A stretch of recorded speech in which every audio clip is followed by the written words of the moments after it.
sobrang nang magalit yung mama mo. Bakit naman siya ganun? Matagal na rin ako nagtataka kung bakit parang hindi niya ako mahal. Kung ituring niya ako, parang hindi niya ako anak. Ang kapal din naman talaga ng mukha mo. Hindi ba sinabi ko sa'yo, huwag ka nang babalik dito. Bahay ko rin to. Kaya sa ayaw at sa gusto mo, dito na ulit titira si Cindy. Hindi pa rin ako tanggap ni Mama. Hindi naman ako. Mahal naman kita eh. Tsaka si Lucas, alam ko nag-care rin siya sa akin. Paano ba masabing mahal mo na isang tao?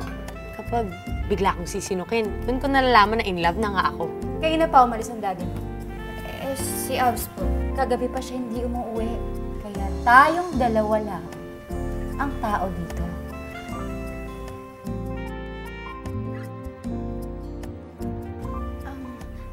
Sige po, magbibihis na ako. Baka po kasi malita ako sa school. Ang saya-saya mo siguro. No? Dahil isahan mo ko. Dahil kahit alam mong gigil akong mawala ka dito, andito ka pa rin. Kasi wala akong magawa. Dahil ikaw ang kinakampihan nila! Tama na po, nasasaktan na ako! Talaga ba sasaktan ka sa akin? Kala siguro ng daddy mo, wala kang kasalanan. Pero marami! Dahil sa'yo, wala ang anak ko. Dahil sa'yo, palagi kami nag-aaway ng daddy mo. Dahil sa'yo, hindi ko mararanasan maging isang ina!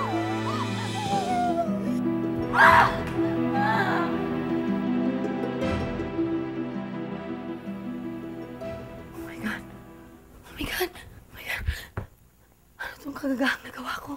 Good morning! Oh, okay ka lang? Kailangan ko lang mag-ayos eh kasi may pasok pa, di ba? Ano ka ba na? Huwag mo na alalahanin yun. Tumawag na ako sa school kanina. Sinabi ko na malilate tayo kasi galing ka sa probinsya mo. May namatay kamag-anak mo nga rin. Breakfast, ready ako. Talaga? Nagsinungaling ka para sa akin? Napilitan lang ako. Ayoko naman mapagalitan ka ni Miss D. Kilala mo naman yun. Kaya relax ka lang dyan at maghahanda na akong breakfast natin.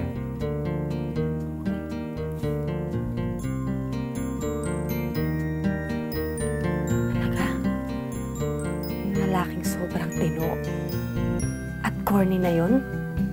Nagsinungaling para sa akin? Huwag niyo sabihin yan! Sorry ko naman ang kayo na, baby. Pero nandito naman ako eh. Anak niyo rin ako. Kaya huwag niyo sabihin, hindi niyo naranasan maging isang ina. Yun ang akala mo. Pero hindi kita anak. Hindi ka nanggaling sa akin. Paano kita magiging anak? Ha? Paano magiging ako ang ina mo? Hindi ako nanggaling sa inyo. Totoong hindi ka nanggaling sa akin. Dahil hindi ako ang tunay mong ina. Ang tunay mong ina? Eh yung babaeng malandi na naanak ka ng ama mo. Na walang pakialam sa'yo. Dahil iniwang ka niya sa ama mo. At ako naman to si tanga na wala akong magawa. Kundi tanggapin ka. Kahit labang sa loob ko. Hindi kita anak! Hindi kita anak! Yun ang totoo, Cindy! Tama ba yung sinilok ako? No. Hindi maaaring na-inlove ako kaagad sa Ted na yan. No, Kadiri! Oh my God! No! Naku, hindi totoo yan. Hindi totoo yan. Oh my God! Ano ba yun? Hi! Medyo kasi matatagal lang yung breakfast eh. Tatanungin lang kita kung gusto mo ng coffee? Actually, alam mo, huwag na. Hindi ko na rin kakainin yung breakfast mo. Kailangan ko na umuwi kasi busog pa pala ako. Ha? Val, taga lang. Salamat ah! Saan pupunta? Ngayon, alam mo na kung bakit malayo ang loob ko sa'yo. Hindi ako tunay mong ina. Sinabi ko na hindi kita anak! Huwag ka lumapit sa akin! Dahil kung ako ang tunay mong ina, hindi ako ganito sa'yo! Pinilit kitang mahalin. Pero hindi ko talaga magawa. Ang hirap! Hirap na hirap ako. Lalo na ngayon. Lalo na ngayon ko pa naging dahilan kung bakit namatay yung anak ko. Iniisip mong mamahalin pa kita? Hindi! Ikaw huwag kang aasa. Huwag kang aasa mamahalin kita dahil kahit kailan, Cindy, kahit kailan, hindi kita mamahalin dahil hindi kita tunay na anak. Lumayas ka sa harapan ko!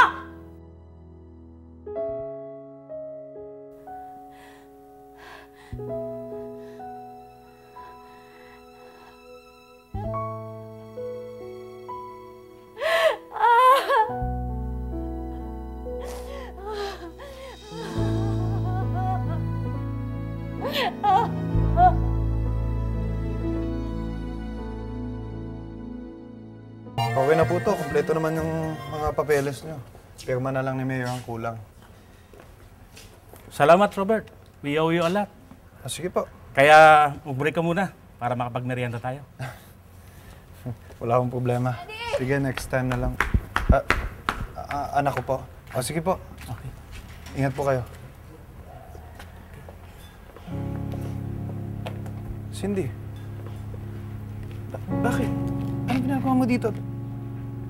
Pinagalitan ka na naman ng mama mo? Totoo po ba yung sinabi sa akin ni Mama? Hindi niya ako tunay na anak. Na hindi ko siya mama.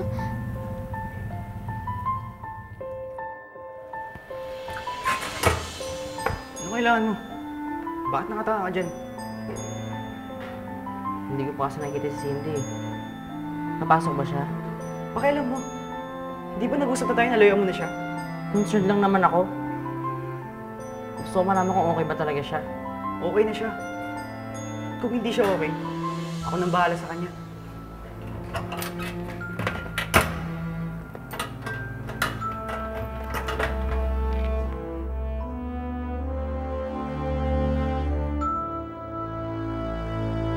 Dito tayo mag-usap, anak. So, totoo nga po. Yung sinabi niya sa akin, totoo? Hindi totoo yan. Baka naman nagbibiro lang. Hayaan mo, kakausapin ko siya mamaya. Naramdaman ko eh. Totoong-totoo sa kanya yung sinabi niya. Daddy naman, huwag niyo na naman itago sa akin. Matitake ko naman yun eh. Sige na, Daddy, sabihin mo na sa akin. Totoo ba yung sinabi niya?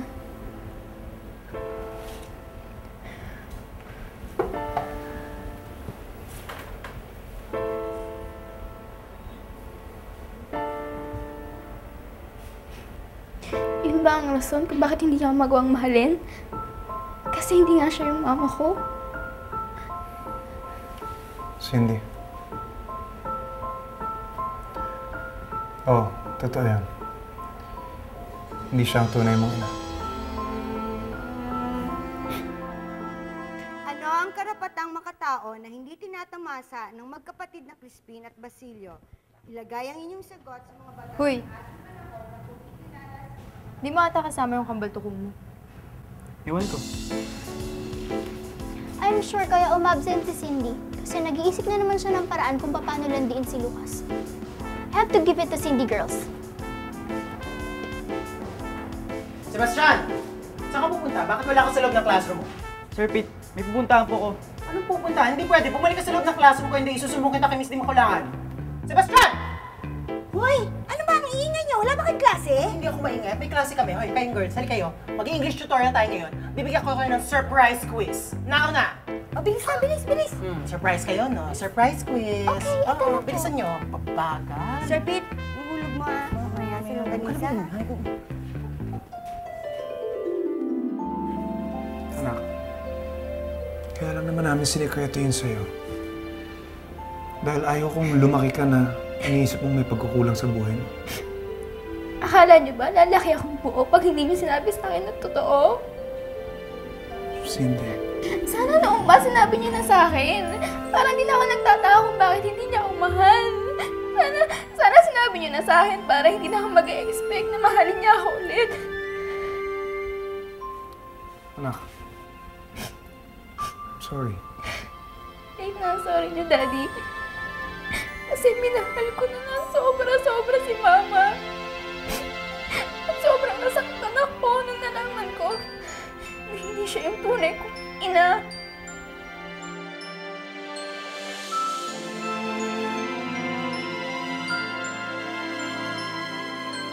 Cindy?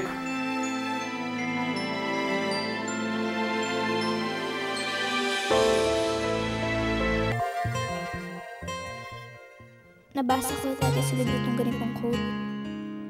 The truth will set you free. Ang positive ng dating, di ba? Akala mo maganda. Pero ang totoo, hindi naman pala. Kasi kung totoo mo, the truth will set me free. Bakit parang nakakulong ang pakiramdam ko ngayon? Sins! Oh, Sins, nangyari? Huwag kang maiyak. Daan na ba ka, Tita Hilda? Uy, ayaw mo akong sagutin. Nangyari? Hanapin mo muna si Lucas. Gusto ko nandito rin siya. Pare, yan na pala eh. Hep, sandali lang. Gustong kumuusap sa'yo. Sino? Ako. Bakit? Kala mo siguro matatakasan mo ako, ah. Ba't ko pa hanapin yun? Eh, hindi ko naman alam kung nasaan yun. Hayaan mo na yun. Ako lang kausapin mo. Miski na sabihin mo, dito lang ako para dumayan ka. Kaibigan ko rin si Lucas. Kaya sige na, boss, hanapin mo na siya. At sa tingin mo rin siguro nakalimutan na namin ang atraso mo, ha? Daniel, umpisa mo na. Ha? Hubaran mo na at nang makatakbo na ng hubot-hubad. Ay! Huwag ka na pumalag! Huwag ka na pumalag! Huwag ka na sabing pumalag eh, ha? Para kang bakla, ha? Sigaw-sigaw ka lang pumalag. Jimbo, tama na! Para mapahiya ka na! Huwag kang makialam dito. Bumalik ka na doon at mag-aral ka na lang, okay? Huwag kang makialam dito. Susubok! Sige Tama na, Daniel! Tama na kasi yan, napagtawaran siya sa buong campus. Dito, ha? Sige lang, hubaran mo lang yan. Huwag ka na makinig, Jim! Bagal-bagal mo, ha? Ano ba? Ikaw niyo siya! Hindi tatawagin mo si Misty. Isa ka pa, butiking tikling. Chuchu ka, ha? Huwag kang Hindi makialam ko kailangan! dito. Hoy! Hindi ko kailangan! May ginagawa kalokohan yung anak niyo! Ano ba? Pare, tara na, pare.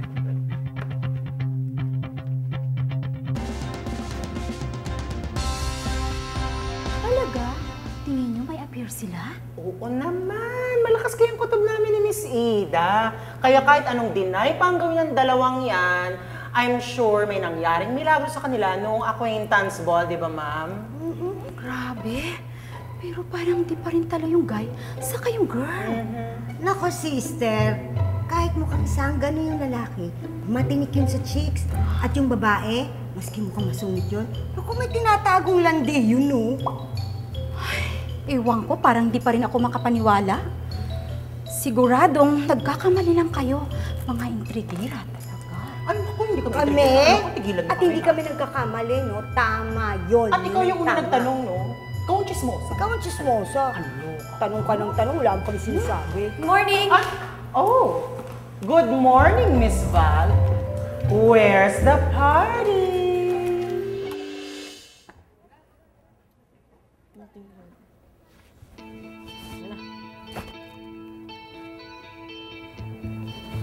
Ikaw naman, ba't mo ako tinulungan? Nabagay sa loob ko, okay? May isang tao kailangan lang tulong mo. Sino? Cindy.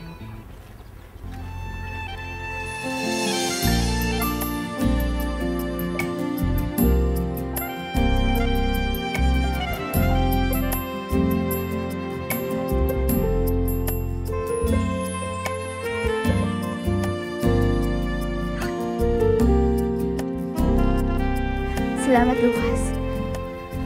Salamat at dumating ka. Boy! Boy! Saan ka pupunta? Kailangan po ba ako? Andiyan na yung hinahanap mo.